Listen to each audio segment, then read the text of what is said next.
Family curses. Robert the doll. 4-year-old Robert Eugene Otto, known as Gene, was thrilled when his family's maid gave him a child-sized doll in 1904. Gene named the doll Robert. Robert kept Gene company in his hometown of Key West, Florida.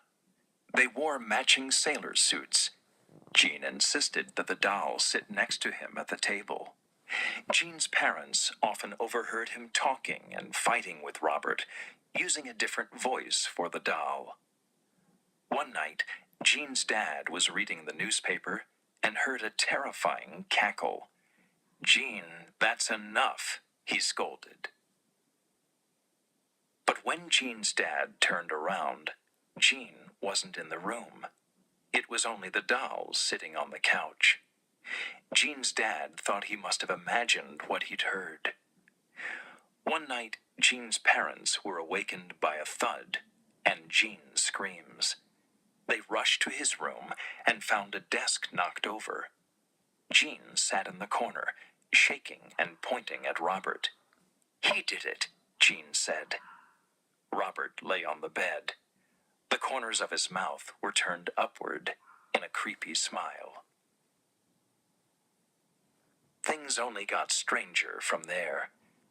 Gene's mom was in the kitchen one afternoon when she saw Robert run past the doorway. Later, a neighbor reported seeing Robert floating outside the window while Gene's family was away. People began saying that the former maid had cursed the doll and the family. In 1930, Gene married Annette Parker.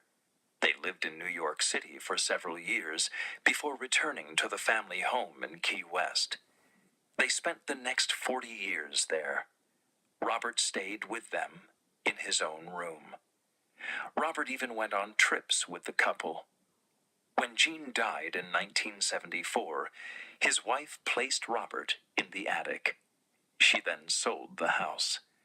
The home's next owners claimed that the doll terrorized their daughter.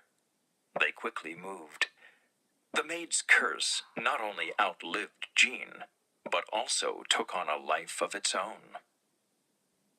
Today, Robert the doll is in a museum in Key West.